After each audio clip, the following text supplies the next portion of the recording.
शराब से फायदा कितना है इसको आप लोग नहीं समझते। शराब सभी धर्मों में वर्जित किया गया है। समझिए कि बहुत कठोर फैसला है और हम समझते हैं नीतीश बाबू ने खास करके समाजवादी सोच विचारधारा को लेकर के उन्होंने आगे बढ़ने का प्रयास किया है। जिसका पति शराब पीता हो, जिसका भाई शराब पीता हो, जिसका बेटा शराब पीता हो, उस घर से जाके उसे महिलाएं से पूछिए न, तब ना आपको समझ में आएगा कि शराबबंदी से क्या फायदा है। प्रशांत किशोर तो आप लोगों पे आरोप लगाते हैं कि बिहार में फ्री होम डिलीवरी हो रहा है शराब। प्रशांत जी प्रशांत है, छोटा जो बच्चा स्कूल से निकल रहा है और दुकान पर जाता है, अपना बैग में झटके से पौवा रखता है, निकल जाता है। तो क्या आप यही चाहते हैं क्या बिहार को बनाना? वेबसाइट का दुकान खुला हुआ है, जिसको जहरे पीना है तो जाके पी लेना, कौन रोक रहा है? तो प्रशांत जैसे ढेरों प्रशांत आएंगे चले जाएंगे, उससे कोई फर्क नहीं नीतीश जी को पड़ने वाला।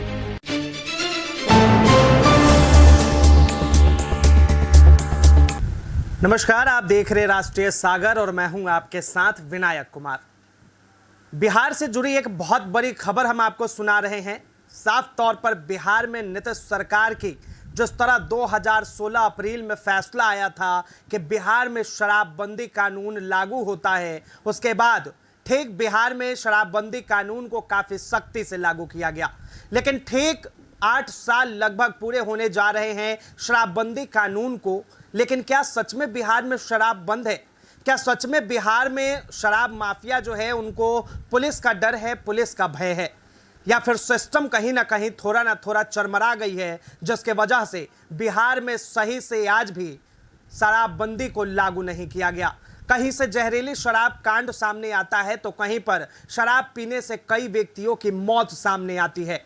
बिहार के सीएम नीतीश कुमार महिलाओं की दर्द सुनते हैं, महिलाओं की आंसू देखते हैं और उसके बाद साफ तौर पर नीतीश कुमार 1 अप्रैल 2016 को यह फैसला लेते हैं कि बिहार में अब उनकी सरकार रहेगी तो बिहार में शराब बंद हो जाएगा। लेकिन ठीक एक बार फिर से बिहार विधानसभा चुनाव से पहले कई नेता विपक्ष लगातार वादे कर रहे हैं। एक तरफ प्रशांत किशोर ने यह भी कह डाला कि हमारी सरकार अगर बिहार में आती है तो 1 घंटे के अंदर शराब फ्री कर देंगे, तो वहीं तेजस्वी यादव कहते हैं कि 200 यूनिट बिजली फ्री कर देंगे। अब इन तमाम मुद्दों को लेकर इस वक्त हमारे साथ बातचीत करने के लिए जनता दल यूनाइटेड के वरिष्ठ नेता मिथिलेश प्रसाद हैं। इनसे जुड़ते हैं, बातचीत करते हैं। सबसे पहले सर, लगभग 8 साल पूरे होने जा रहे हैं शराबबंदी कानून को लेकर, क्या कहेंगे? देखिए, शराब जो जिस टाइप से बिहार में आदरणीय नीतीश जी हमारे नेता जो बंद किए हैं, वो बड़ा ही एक समझिए कि बहुत कठोर फैसला है, समझे ना। और शराब सभी धर्मों में वर्जित किया गया है और ख़ास करके विशेष रूप से अगर देखा जाए तो शराब से कितनी जो है जघन अपराध, जघन जो है हत्याएं होती थी। और जिस टाइप से बिहार में शराब बंद करने के बाद लोगों के अंदर खास करके महिला जो हमारे समाज की अभिन्न अंग हैं, खास करके उन लोगों के प्रति लोगों का आस्था बढ़ा है शराबबंदी होने के बाद। आज जो है शाम होने के पहले हम लोग गेट बंद कर देते थे, समझे। अच्छा, ये बिहार का ऐसा पहले हाँ ऐसा दृश्य था कि बंद कर देते थे। लेकिन जैसे ही शराबबंदी कानून जो आया, उसके बाद लोगों के अंदर एक खास करके महिला वर्ग में एक गजब सा उत्साह बढ़ी है। शराब सभी धर्मों में वर्जित किया गया है, समझे ना। तो अच्छा होता तो शराब जो है लोग चालू रखते ना हैं, लेकिन लोग धर्म के सर्टिफिकेट बांट रहे हैं। एक ही काम करिए ना कि शराबें बंद कर दीजिए, लेकिन ऐसा नहीं हो रहा है। शराब सभी धर्मों में वर्जित किया गया है और हम समझते हैं नीतीश बाबू ने खास करके समाजवादी सोच विचारधारा को लेकर के उन्होंने आगे बढ़ने का प्रयास किया है। अच्छा मिथिलेश जी, क्या सच में आपको लगता है कि बिहार में शराबबंदी कानून पूरे सख्ती से लागू है? क्योंकि हर दिन कहीं ना कहीं से खबर आता है और आप भी सुनते होंगे कि यहाँ पे इतना किलो शराब मिला, यहाँ पे इतना लीटर शराब मिला, तो इसे किस तरह से देखते हैं? सुनने के बाद क्या आता है? एक चीज़ और समझ लीजिए, शराबबंदी से अब जिसके देखा जाए तो चारों तरफ, बिहार के चारों तरफ, चाहे उत्तर प्रदेश हो, झारखंड हो, बंगाल हो, नेपाल हो, चारों तरफ जो है शराब की नदियां बह रही हैं। तो कुछ कुछ जो है आसार तो चारों तरफ अगर आग लगा हुआ है तो गर्मी तो थोड़ा आएगा ही ना।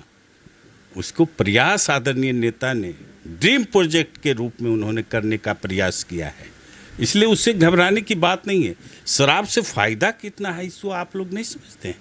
रोड एक्सीडेंट 62% कम गया, समझे। अनर्गल मारपीट 58% कम गया। किडनी और लीवर का बीमारी 34% कम गया, समझ रहे हैं बात। और घरेलू जो हिंसा हो रहा था, जिसका पति शराब पीता हो, जिसका भाई शराब पीता हो, जिसका बेटा शराब पीता हो, उस घर से जाके उसे महिलाएं से पूछिए न, तब ना आपको समझ में आएगा कि शराबबंदी से क्या फ़ायदा है। हम जब छोटे थे तो हमारे चचा शराब पीते थे, बोतल छोड़ देते थे। हम लोग खेलते हुए जाते थे तो हम लोग भी चेक करते थे, टेस्ट करते थे, तो हमको याद है वो बतिया, समझे ना। वो बात आज भी मुझे याद है। इसलिए इन बातों को समझने की ज़रूरत है। शराबबंदी से बहुत बड़ी फ़ायदा है, समझे ना। अब लोग जो है दिल्ली में देखिए रहे कि क्या हो रहा है। छोटा छोटा जो बच्चा स्कूल से निकल रहा है और दुकान पर जाता है, अपना बैग में झटके से पौवा रखता है और निकल जाता है। तो क्या आप यही चाहते हैं क्या बिहार को बनाना? अच्छा। तो दिल्ली जैसा लीकर का साम्राज्य हो गया। अच्छा मिथिलेश जी, यहाँ पे रोकूंगा। एक चीज़ बताइए, साफ तौर पे बिहार के अगर अमूमन आप किसी भी जिले के गांव में जाए, छोटे से छोटे कस्बे में जाए, तो वहाँ पर साफ तौर पर आम जनता को ये आप कहते हुए सुन लेंगे कि अगर एक अद्धा 300 का है तो आप 600 दीजिए, हम अभी लाके आपको दे देंगे। 1 लीटर शराब जो है आप 1200 दीजिए, हम आपको दे देंगे। तो ये शराब आ कहाँ से रहा है? क्या बिहार पुलिस पर सख्ती नहीं है? देखिए, कोई 100% कुछ हुआ है क्या? आप तो देख रहे हैं ना कि मर्डर करने में फांसी की सज़ा है, रेप करने में फांसी की सज़ा है, उसके बाद नहीं हो रहा है क्या? तो जिसकी रही भावना जैसी, लोगों के अंदर जो शराबी लोग हैं उसकी तो इच्छा होती है, लेकिन कितना सक्सेस है ये हमको मालूम नहीं है। लोग कहते हैं लेकिन हम तो कभी देखे नहीं, कभी अभी हम लोग कोई पता नहीं चला कि कोई ला करके दे रहा है हमें। लोग कहते हैं, अब विपक्ष का तो काम है कहना ना है, इसलिए मुझे इस पर ज़्यादा कहने की ज़रूरत नहीं है। हाँ। ठीक ना। लेकिन इसके बावजूद भी ये भी देखा जाता है कि कई जगहों पे जो जहरीली शराबें होती हैं वो पकड़ी जाती है, जिसकी वजह से कई लोगों की जान चली जाती है। तो क्या सर लगता नहीं कि शराबबंदी को फिर से बिहार में लागू कर देना चाहिए? क्योंकि जनता तो मानेगी नहीं, जिसको पीना है वो पिएगी। अरे बाप, पेप्साइड का दुकान खुला हुआ है, अब जिसको जहरे पीना है तो जाके पी लेना, कौन रोक रहा है? जो पेप्साइड का दुकान खुला हुआ है ना, उसको पता है कि हम इसको पिएंगे तो मरेंगे, तो हम उसको क्या कर सकते हैं? उसको हम बचाएंगे? जिसको मरने का इच्छा है तो उसको क्या कहिएगा? प्रशांत किशोर तो आप लोगों पे आरोप लगाते हैं कि बिहार में फ्री होम डिलीवरी हो रहा है शराब की। प्रशांत जी प्रशांत हैं। अच्छा। शांत हो जाएंगे थोड़ा सा।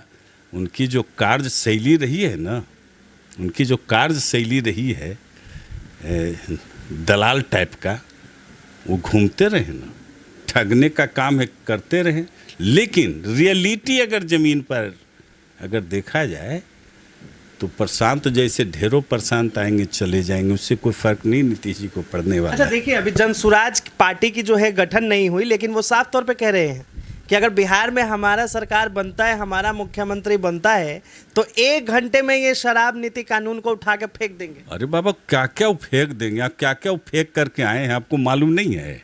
वो फेंकते रहेंगे, उनका नाम है फेंकू, फेंक रहे हैं अपना। अच्छा। फेंकते रहेंगे, उससे क्या मतलब है हमको? ठीक ना। लेकिन विपक्ष के नेता तेजस्वी यादव वो भी साफ तौर पे आप लोगों पे आरोप लगाते हैं कि ये शराबबंदी में सिस्टम फेल है, नीतीश कुमार फेल है। शराबबंदी सभी पार्टी के विधानसभा में पारित करके किया गया है, वो ऐसा नहीं बोल सकते। अगर बोलते हैं तो गलत बोलते हैं, ऐसा नहीं है। सब लोगों के विचार से उन्हीं के साथ में सरकार थे, उसी समय तो लागू किया गया है। तो अगर उनका समर्थन नहीं था तो कैसे लागू हो गया? ठीक क्या है। लगता है कि इसमें सर शराबबंदी को और भी सख्ती से नीतीश कुमार को इसमें और भी वो चीजें करनी चाहिए? सख्ती तो हम किए हुए है ये हैं। हाँ। उसमें कोई कमी है क्या? अब सख्ती में तो कोई कमी नहीं है। लेकिन ये जो बॉर्डर से पास होते हैं नेपाल के, यूपी के, मैंने क्या कहा कि चारों तरफ आग लगी हुई है तो कुछ तो गर्मी आइए जाता है। हम कहाँ कर रहे हैं कि नहीं आ रहा, लेकिन पकड़ा भी जा रहा है, रोज पकड़ा जा रहा है। हम उसमें कोई कोताही नहीं करने जा रहे हैं, ठीक है। इसलिए शराब पूर्ण रूपेण सफल हमारा ड्रीम प्रोजेक्ट है। आदरणीय नेता का यह कार्य पूरी ताकत से हम लोग लागू करके और आगे बढ़ते रहेंगे। अच्छा, बिहार में पोस्टर वॉर चल रहा है। पटना में एक पोस्टर लगा कि 2029 तक सीएम जो है नीतीश कुमार ही रहेंगे। तो क्या 2029 तक अगर सीएम नीतीश कुमार रहेंगे तो बिहार में शराब बंद ही रहेगा? एकदम बंद रहेगा, उसमें कोई मतलब नहीं, शराब बंद रहेगा। अच्छा, हाँ, उसमें कोई दिक्कत नहीं है। चलिए, बहुत बहुत धन्यवाद तमाम जानकारी के लिए। तो साफ तौर पे आपने जेडीयू के वरिष्ठ नेता मिथिलेश प्रसाद को सुना, और जिस तरह से बिहार के अंदर शराबबंदी है, चाहे बिहार में जिस तरह से जहरीली शराबों का जो लोग कारोबार करते हैं, उन सारी चीज़ों को लेकर इन्होंने जवाब दिया। लेकिन बहरहाल बिहार में शराबबंदी को लेकर जिस तरह से सख्त कानून है, उसे और भी सरकार को ध्यान देकर सख्त करना चाहिए। वहीं राजनीतिक दलों के लोग अपनी अपनी रोटियां सेक रहे हैं। साफ तौर पर सत्ता की बाजार में आम जनता से वादा करते हैं कि अगर हमारी सरकार आती है तो 1 घंटे में शराब नीति कानून को फेंक देंगे और बिहार में फिर से एक बार शराब नीति को लेकर आएंगे। लेकिन क्या शराब पीने से फायदा है, या फिर शराब पीने के बाद बिहार के अंदर जंगल राज मिटा है? जिस तरह विपक्षी पार्टियों का तमाम सीएम नीतीश कुमार के ऊपर आरोप रहता है, इस चीज को लेकर आप क्या सोचते हैं? अपनी प्रतिक्रिया जरूर दें। फिलहाल के लिए इतना ही। ऐसे तमाम खबरों के लिए देखते रहें राष्ट्रीय सागर।